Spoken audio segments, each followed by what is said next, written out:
Alhamdulillah, Allahumma sholli ala sayyidina Muhammad wa ala ali sayyidina Muhammad. Yang sama-sama kita Bapak, yang sama-sama kita hormati Bapak Wakil Wali Kota Pekanbaru, Bapak Makarius. Mohon maaf tak ingat lama lengkap dan detail-detail. Ketua beserta seluruh pengurus masjid, Bapak Ibu hadirin hadirat, mudah-mudahan selalu istiqomah iman dan Islam. Amin ya rabbal alamin. Pasangan suami istri memiliki beberapa anak. Kemudian kebiasaan memberi anak terlebih dahulu untuk modal kehidupan. Jadi Bapak Ibu yang punya anak ini dikasihnya anaknya ini modal. Kemudian salah satu dari pasangan suami istri tersebut meninggal. Apakah harta yang sudah diberikan ke anak tadi bisa ditarik lagi untuk dijadikan sebagai warisan?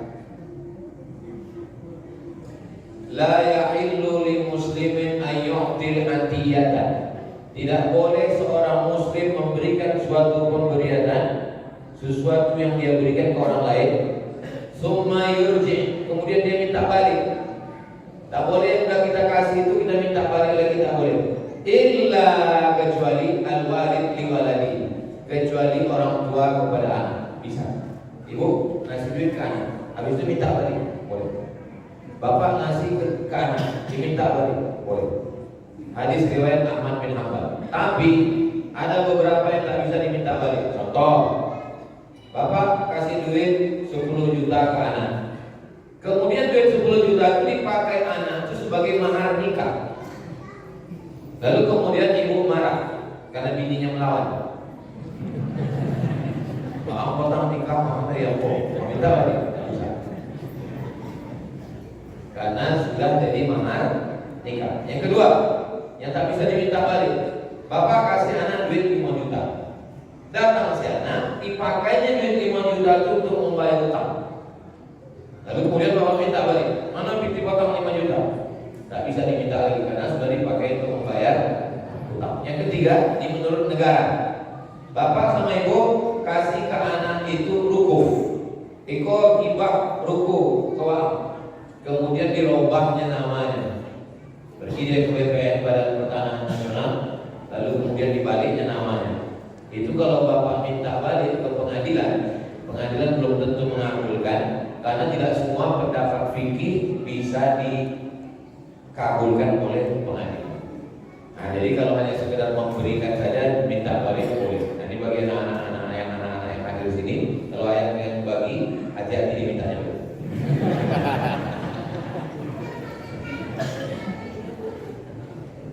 Pertanyaan kedua, zakat ke saudara keluarga jauh. Hanya niat saja zakat, tanpa dilafazkan dan tak diberitahukan. Apa hukumnya? Apakah melafazkan niat itu wajib? Enggak. Niat itu wajib, tapi melafazkan niat tak wajib. Jadi tentang membayar zakat, kita bayarkan saja zakat, niatnya zakat. Apa fungsi niat?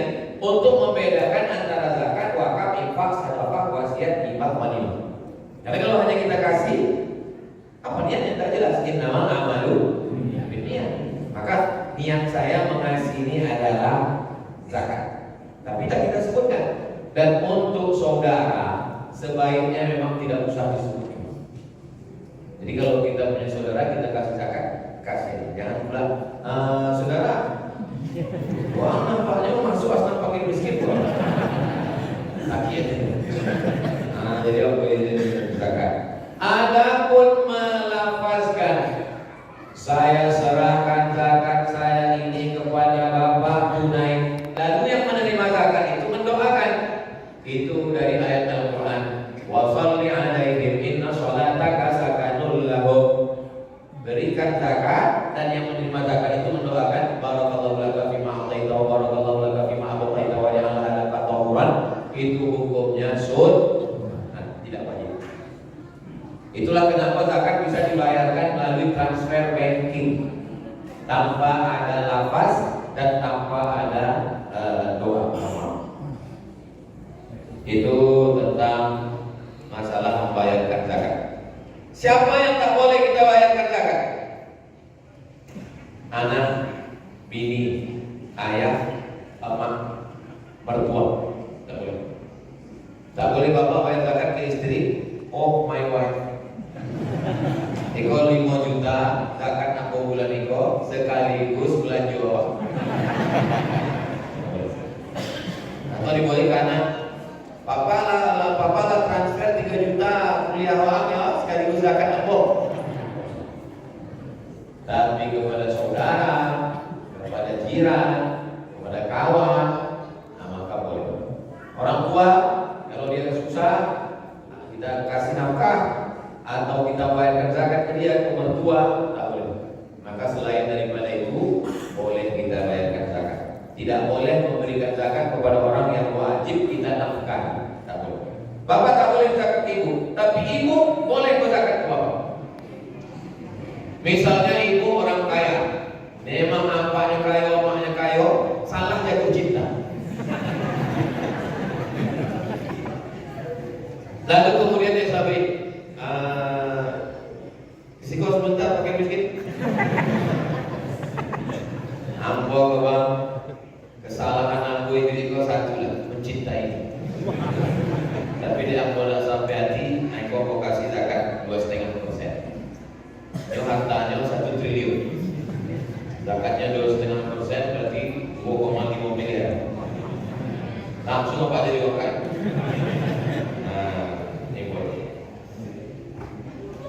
Apa hukum menggunakan organ tunggal saat pesta atau resepsi nikah? Yang haram bukan pada organnya, bukan pada gitarnya, bukan pada sulingnya, bukan pada biolanya. Yang haram bukan pada iramanya, irama dangdut, irama rock, irama metal, bukan pada irama tak haram. Yang haram itu ada pada lafaz cinta satu malam, selimut tetangga, pulang-pulang berbadan tuh. Itu orang terlalu. Kalau pakai keyboard tunggal, tapi lagunya Barakallahu lakuma wa baraka alaikuma wa jama'a bainakuma fi khair. Boleh tak boleh? Boleh. Jangan keyboard tunggal, keyboard tiga boleh.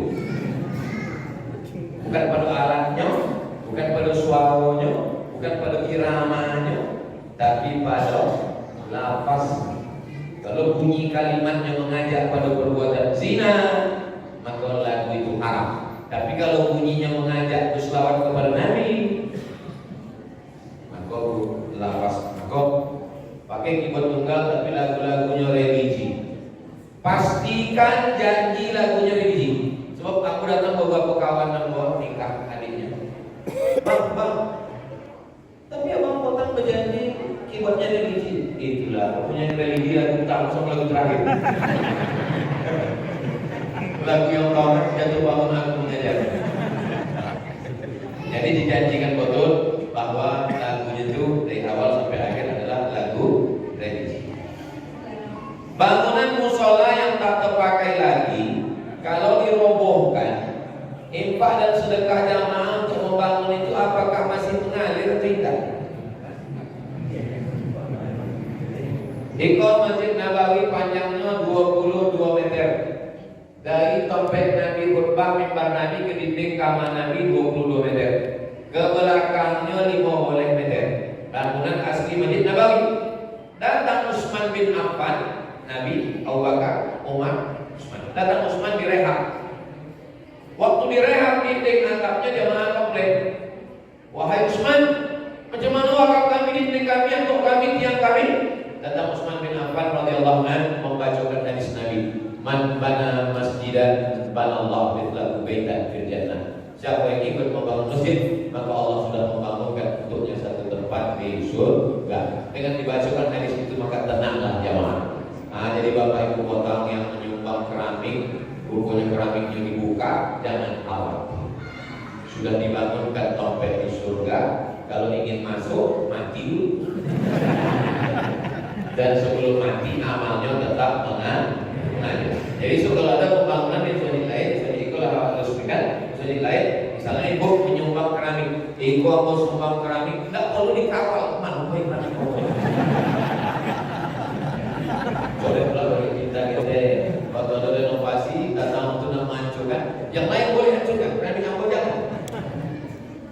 Tapi bagi pengurus, semua pecah-pecahan batu, kerikil semua tidak boleh dialihkan ke tempat yang lain, mesti balik ke masjid. Kalau masjid itu ditinggikan menjadi timbun keliling atau segala macam, kalau terpaksa juga dijual, sek tak bisa dipakai, dijual, duitnya balik lagi masuk ke masjid. Sebab ini akadnya akad wakaf. Kepada seluruh pengurus masjid, tolong masjid itu akun banknya 3. Yang pertama, nomor rekening wakaf, tak boleh ke yang lain. Yang kedua, nomor rekening operasional, boleh untuk listrik, untuk beli air keran, untuk dan lain. Yang ketiga, nomor rekening untuk anak yatim. Sebab rekening anak yatim tak boleh bercampur ke yang lain. Jangan sampai satu rekening.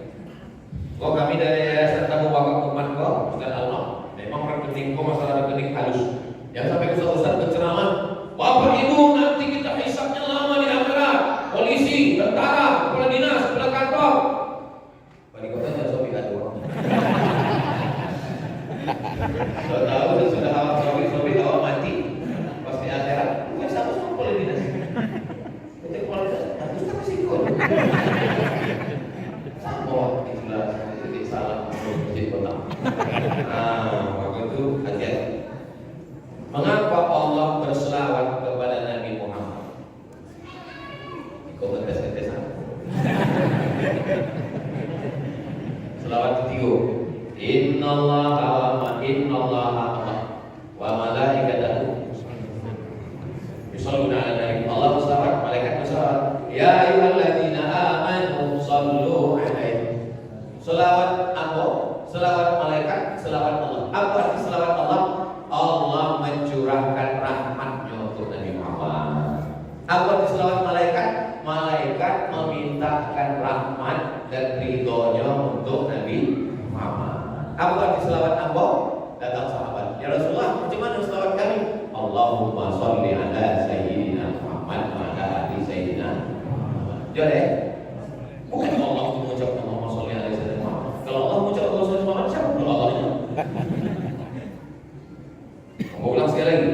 Innallaha wa malaikatahu yusholluna 'alan nabi ya ayyuhalladzina amanu shollu 'alaihi. Shalawat Allah maksudnya Allah mencurahkan rahmat dan ridhonya untuk Nabi Muhammad. Shalawat malaikat maksudnya malaikat meminta kepada Allah, ya Allah curahkanlah rahmat dan ridho untuk Nabi Muhammad. Sedangkan awal shalawat maksudnya Allahumma sholli 'ala sayyidina Muhammad wa 'ala ali sayyidina Muhammad. Boleh?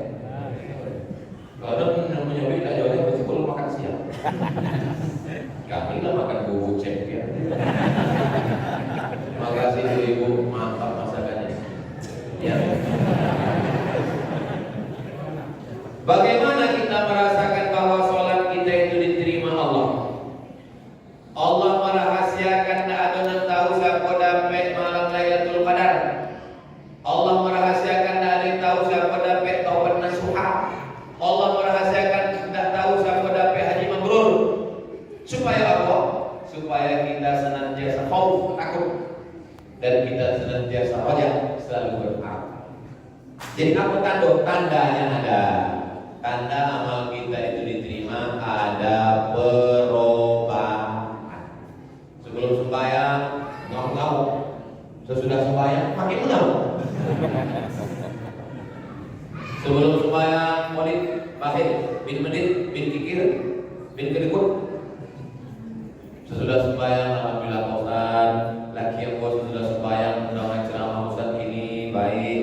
Dulu belanja 5 juta, ini 5 juta satu.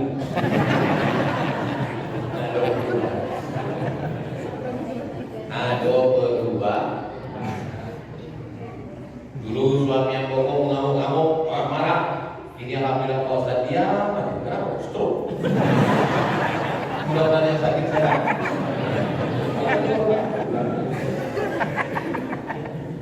Apakah setiap yang tidak dikerjakan Nabi itu bid'ah? Kalau tidak dibuat Nabi bid'ah. Kalau tidak dibuat Nabi bid'ah.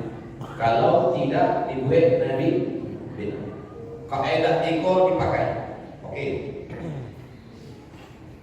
Abu Hurairah, Bilal bin Rabah, Abu Hurairah sebelum tidur malam inya mengikir 2000 simpul tali.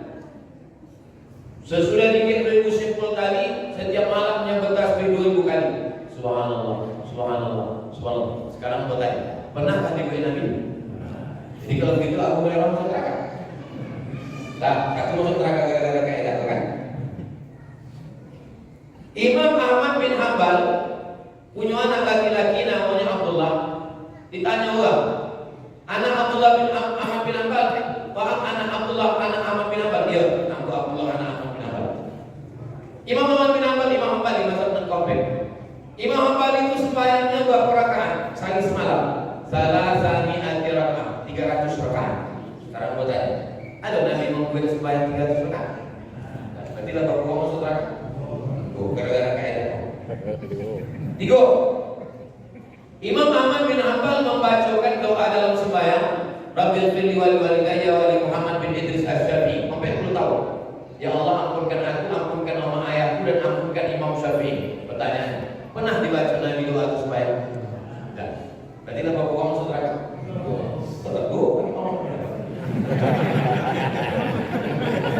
Hati-hati, Ustaz, kau berdebat. Imam Ibnu Taimiyah selesai sembahyang, habis sembahyang subuh, inya menghadap ke langit, membaca ke langit. Menghadap ke langit, membaca Al-Fatihah sampai terbit matahari. Bismillahirrahmanirrahim. Alhamdulillahirabbil alamin arrahmanir rahim maliki yaumiddin iyyaka na'budu wa iyyaka nasta'in. Pertanyaannya, pernah Nabi habis sembahyang menghadap ke langit baca Al-Fatihah sampai terbit matahari? Dapat buang maksud apa? Kaedah iko batil. Kau kaedah menyebabkan uang banyak masuk neraka, batil. Jadi yang disebut bid'ah itu bukan syaratnya mesti dibuat Nabi. Yang disebut bid'ah adalah kalau bertentangan dengan Quran, bertentangan dengan hadis, bertentangan dengan ijma', bertentangan dengan qiyas, bertentangan dengan fatwa ulama, tidak ada dalil sama sekali, barulah bid'ah dhalalah, masuk neraka. Jadi kalau disyaratkan, pernah dibuat Nabi? Pernah dibuat Nabi? Awak balikkan lagi. Puasa Nabi Daud, pernah dibuat Nabi? Nah, tunjukkan sama aku mana hadis Nabi puasa Nabi Daud. Nabi hanya memuji puasa Nabi Daud. Lalu ada di antara bapak-bapakku puasa Nabi Daud. Terus aku tanya, apa anda makan sama aku? Aku puasa Nabi aku, puasa Nabi Daud. Pernah dibuat Nabi? Tidak, apa masuk neraka? Ya kok apa aku bohong? Dalam cerita, paluan. Sunnah itu 3. Yang pertama sunnah fi'liyah dibuat Nabi. Yang kedua sunnah qauliyah, Nabi menyebut tapi jangan buat. Itu sunnahnya namanya. Yang ketiga sunnah taqririyah, sahabat membuat, Nabi setuju. Untuk membahas masalah itu, masalah yang dibagi-bagikan oleh Salafi Wahabi, ada spesialisnya di sekolah namanya Ustaz Al-Nabila.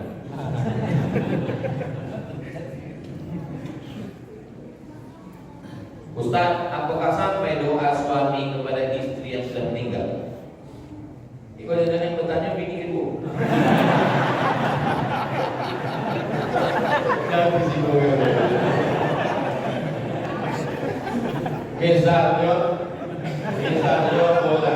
Misalnya aku lalu dikubur.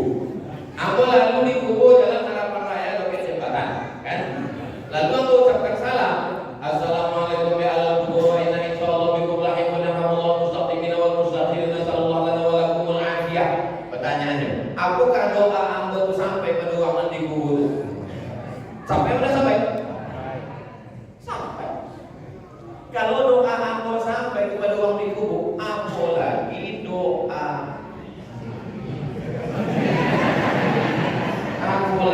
doa suami kepada istri yang sudah menikah. Syarat doa itu sampai yang penting asal muslim sampai. Tapi kalau tidak Islam tak. Bininya mati, Islam sampai. Tapi Pak Ustaz dalam hadis disebut ilamat al-insan. Kalau mati anak Adam, amalnya putus kecuali 3. Anak yang soleh, ilmu yang bermanfaat, sedekah jariyah. Jadi kalau gitu doa Ustaz tak sampai. Kalau Abdul Somad contohkan ibunya. Contoh bapaknya mau apa? Kalau Abdul Somad mau mati, amalnya putus. Nah, aku tanya, yang putus itu amal Abdul Somad atau amal jamaah? Amal Abdul Somad dan putus. Amal jamaah putus tidak? Ya. Itu cerdas. Amal ibu bacakan. Ustaz Somad meninggal. Allahumma warhamhu wa'afihi. Sampai mana sampai?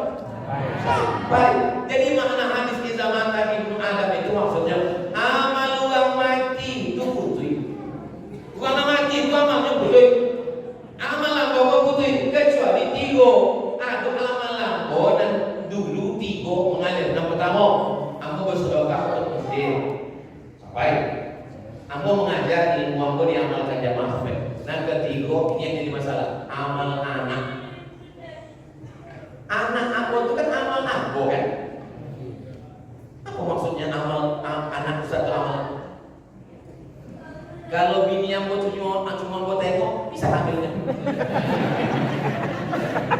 Bisa dikirim pakai bluetooth. Boleh. Amal aku dan putus kecuali tiga. Adapun amal luar Islam sampai berapa sampai? Berkumpul awak di rumah awak, pasang tenda. Apa kau jauh kalian sikap? Berdoa. Doa nggak sampai. Kalau bohong surah. Jangan aja orang lain ini. Joleh.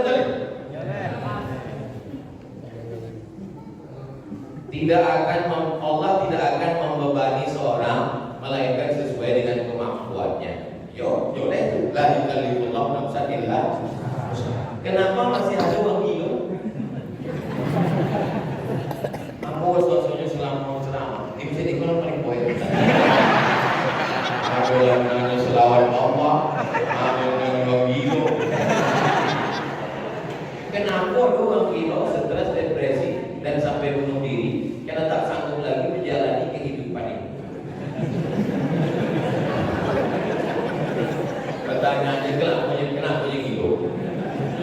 Inyo gilo kononyo lari dari jalan yang sudah ditetapkan Allah. Kenapa orang bisa gilo? Karena itu bercakap. Ada apa-apa di tempatnya tidak boleh disebut, menjaga kode etik jurnalis. Inyo membeli tanah untuk persiapan pensiun, ditanam sawit. Tanam sawit, kasih pupuk, bersihkan rumput, tanam sawit. Ketika sawitlah 3 tahun buah pasir, siapkanlah dodol senang memanen. Sampai di situ udah dipanen doang. Ini sawit saya, kata yang punya. Ini sawit saya, ini surat saya sertifikat. Balik ke rumah, bercakap dalam rumah. Kenapa tanam sawit? Kenapa beli sawit? Kenapa beli tanam? Bercakap suang. Itulah lama-lama kalau lewat angkor senyum.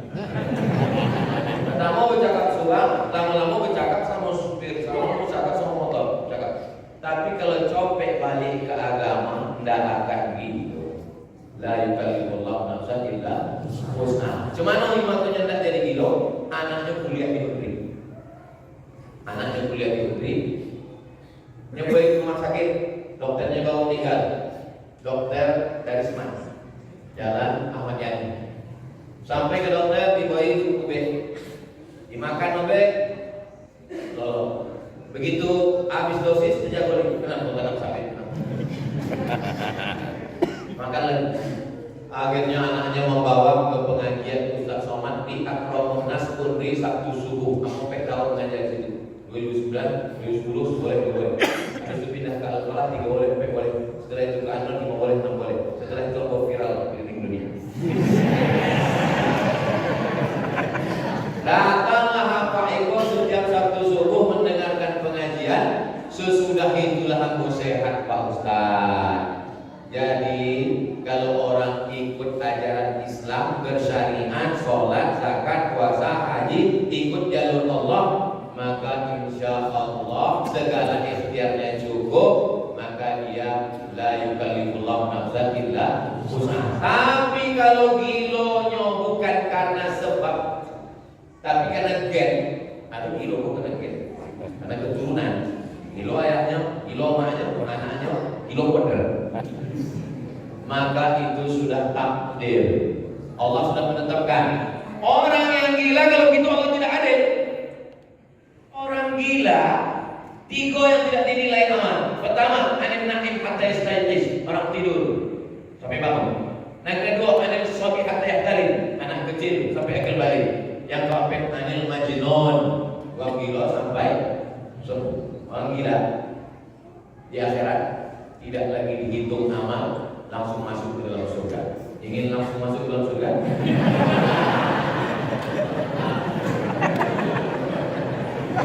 Gila itu begitu. Gila yang disebabkan diri, tak tahan menghadapi hidup, lari ke narkoba, gila, pergi ke dukun, gila.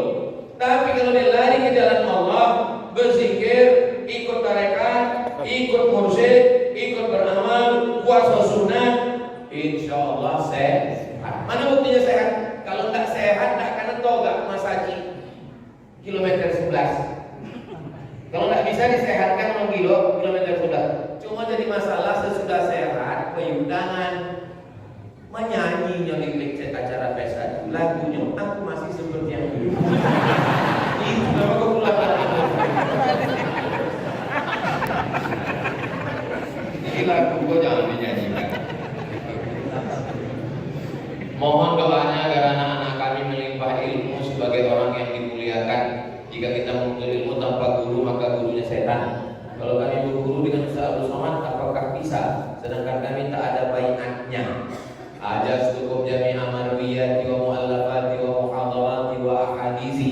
Aku riwayatkan semua kajian-kajian, zikir-zikir, doa-doa, ceramah-ceramah kepada semua jamaah yang hadir maupun yang tak hadir, yang langsung maupun yang online, yang hanya menonton di channel Tabung Wakaf Umat. Subscribe, like, share, dan komen.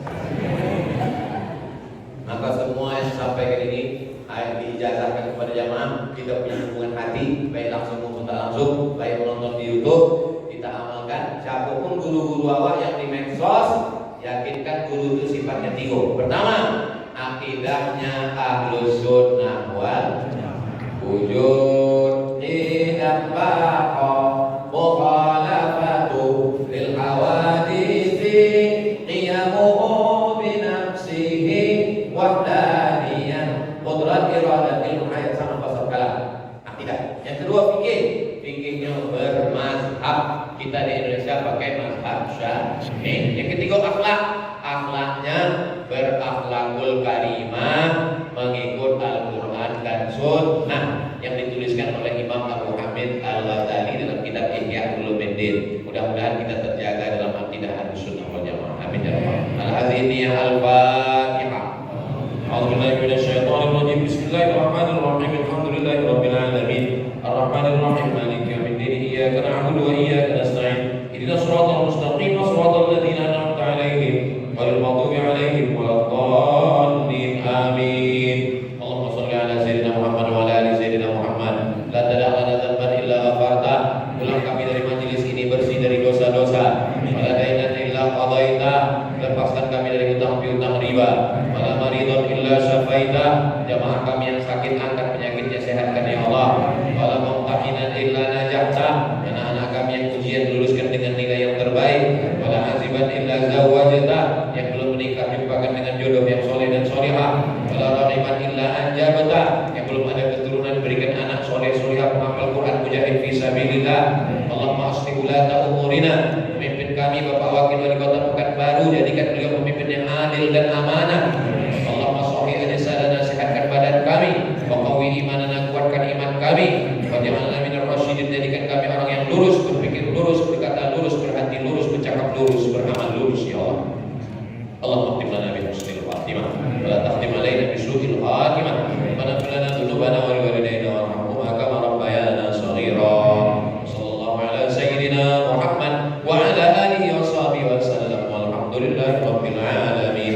Taqabbalallahu minkum minna minkum taqabbal ya karim. Terima kasih segala perhatian. Mohon maaf segala kesilapan. Aku lupa wala menangkap puyuh di Bukit Selasih. Thank you dan terima kasih. Assalamualaikum warahmatullahi wabarakatuh.